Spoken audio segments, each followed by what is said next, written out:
Wellness is not just about picking the best diaper for your babies, but it's also about making sure that mama stays mentally and physically well too.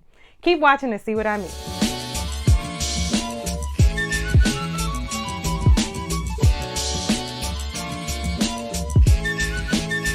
Hey, I'm Jamie, the creator of Cuties.com, a site designed to encourage you to cloth diaper your baby. From an infant through the toddler years, I've got the tips and tricks you need to simplify your cloth diapering experience. Welcome back to my channel, guys. I hope you guys are well. Can y'all believe it's already the end of the second month of 2022? Yes, this is the last Thursday in Black History Month, and y'all already know we support Black History Month around here all year long, 365. But can you really think about what we've accomplished already this month? At the beginning of this month, we told you all about the 20 cloth diapering businesses that you should support this year. Then I told you how I support Black businesses all year round. And then we had an amazing Q chat. I just can't believe that we've sped through the month just like that. Well, I cannot close out Black History Month without reminding you that there is a little link in the notes section of this video, and you should definitely click it to make sure that you get my new e-guide on the 20 Black-owned cloth diaper businesses that are currently in the industry. We want to make sure that you support Black-owned businesses, not just this month, but that it goes into 2022. So there's no more reason to say that you didn't know about them. I've got them all combined for you in a quick e-guide. All you have to do, click the link below, add your email address to the list, and move along with your guide, honey, okay? Take your guide and then go support somebody. Yes, you gotta meet with action. And action a lot of times means money. So go patronize a Black-owned cloth diaper business this year. This video this week is all about wellness, and a lot of times we put our babies well before ourselves. I know, because I am guilty of it. I have a hard time doing anything self-care related. I have a friend who will tell you I can't figure out what to do for fun, and it's true, but she petty too, and I love her. I cannot remember a time in my adult life where I have not consistently worked out. Now, that doesn't mean that I've always hit my workouts every week, but every single year I have always had some kind of objective or something to get to that kind of pushed me to work out for the year. And I'm glad that I have those things. Those things are really big motivators for me. I remember one time, actually when I was getting married, that's when I was in the best shape of my life ever to get in that dress. For my wedding, I was actually counting my workouts. I don't remember at this point how many workouts I did, but I knew I was in the hundreds of workouts for that year. But I always kind of make it fun and try to make sure that that's a priority in my life. Now, this year, we're kind of looking at a whole different scenario. We've been at home for 2 years. I haven't actually physically hit a gym, since we went home in, was that 2020? That we went home? I think it's in March 2020 that I went home from work and I never went to a gym again. So me and my husband bought some workout bands. We actually downloaded a few videos off of Beachbody. Well, we had a Beachbody membership and we did those videos together for a while. So that actually kept me moving in the immediate part of the quarantine. But now we're in this groove and we have to really figure out how to motivate ourselves to work out. And so that's what this video is about today, is kind of telling you where I'm going in my wellness journey, what I need to do. And I really do want you, I consider you guys my community of people, to hold me accountable, share what's going on in your life, and tell me what your why is as well for your wellness. So you all know that I had my daughter, who we call Baby. We actually really call her Baby. My son gave her that nickname and it just has not, it ain't going away. All these years, 3 years later, we still call her Baby. So Baby was born in 2018 and I put on a lot of weight in both of my pregnancies. I was over the 205 or at 205 at both times when I delivered.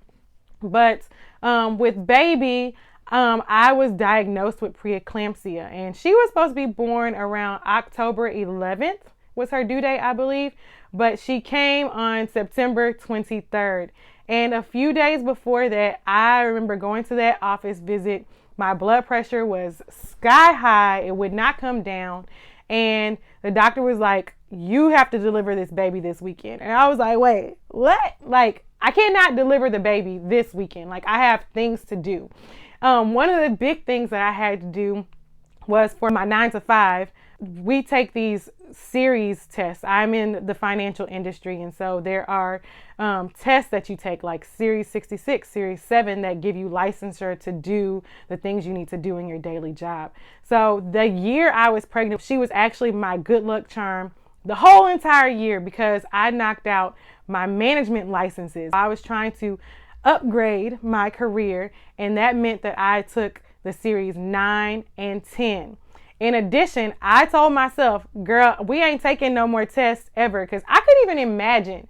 Y'all, just like pause that for a second. I could not imagine taking another test and studying with 2 kids. It was hard enough trying to study for these exams with 1 kid and a husband and being a slight caretaker for seniors. Like, that was a lot that I had on my plate when I think about it now. But doing it with 2 kids, so that was a big no for me. So I told myself, all right, Jamie, there's one more exam that if you just crank it out, like, you'll be set. You won't have to take any more exams for the rest of your life. And so I pushed, and I also got my Series 3, which is for commodities and futures. If y'all are in the industry, like, comment below and tell me. But like, y'all, I took 3 very big exams in that pregnancy, which might have just been why my blood pressure was up anyway. Who knows, child? I tell you all of that to say that, so I went into that appointment. They told me, you can't go home. You're going to have to get admitted to the hospital. But I was like, but wait, I'm not ready. Can I push it to the weekend? I think it was a Wednesday or Thursday. I'm like, can we do this weekend? And, she was like, no. But the hospital didn't have space for me. Thank you, God. Like, it was all just perfectly timed. So I went home from that doctor's appointment. First thing I did was I rescheduled my Series 3 exam. My Series 3 exam was supposed to be for, I think, the following week. So I was almost there. And I actually, to be very honest and candid, I had taken it already and failed it. So I had some baseline of what the exam was this time around. And I retook that exam. I rescheduled my exam, rather, for the next day. This is absolutely insane when I think about it. Thank God, thank Jesus, I passed the exam. Very pregnant, very stressed, but I got it done. So with that level up complete, I went on to making sure that my bag was packed. All the things that you don't do for second baby. I think second babies remind you that, like, you've done this already. You know what it's about. Like, I knew at that point that all my baby really needed to come home with was like some warm pajamas, and we was gonna be fine. Like, that second baby just like changes the game. Like, you relax a whole lot more because you know everything's gonna be all right. Like, I got boob juice, I got clothes for her, I got my cloth diapers. We don't need much else other than that. At this point, my obstetrician refers me back to my PCP because my blood pressure, even after the baby delivered, is still like astronomically high. So during all that, I end up with a cardiologist, and I'm on blood pressure medicine, y'all. And I'm just like crushed because I have never taken any medication of any kind. Like, I only take Tylenol like once a quarter. Me and medicine just don't mix. I stopped taking the birth control pill and got a NuvaRing because I don't like to take medicine. Like, remembering it, all of that just ain't my jam. I told y'all this big long story to tell you that part of my why for wanting to get my wellness together is that my family has a history of high blood pressure, and who knows, I could have genetically had this and been in this position anyway, and this was just the trigger of it. But I don't want to be on blood pressure medicine for the rest of my life if I can help it. And my primary care physician is kind of told me that if I get my weight under control, then maybe we can get off the medicine. So in my mind, I want to do everything that I can this year to get off this blood pressure medicine. And again, another transparent moment, I ain't been taking it no way. So I ain't trying to have no stroke. My sister is in medical school and she was like, Jamie, like, you need to take this seriously. I'm going to start taking my blood pressure medicine every day. I'm going to start monitoring my blood pressure, but I'm also going to do the things I know I need to do to lose weight. And that's how we get to these goals. Let's go. I did weigh myself this morning. I would love to tell you the number, but I don't really want to tell you the number. So, but if y'all think this is relevant to this video, make sure you drop a comment below and I'll tell you in the comments. I'm just not putting it in the video. Fine. I took my starting weight. I know what that is. I definitely want to lose 30 pounds. This is something that I can definitely do over the next 40 some odd weeks of this year. I can lose 2 pounds a week. I can do the things that need to be done. But how am I going to do it? Because, you know, we're all about SMART goals over here.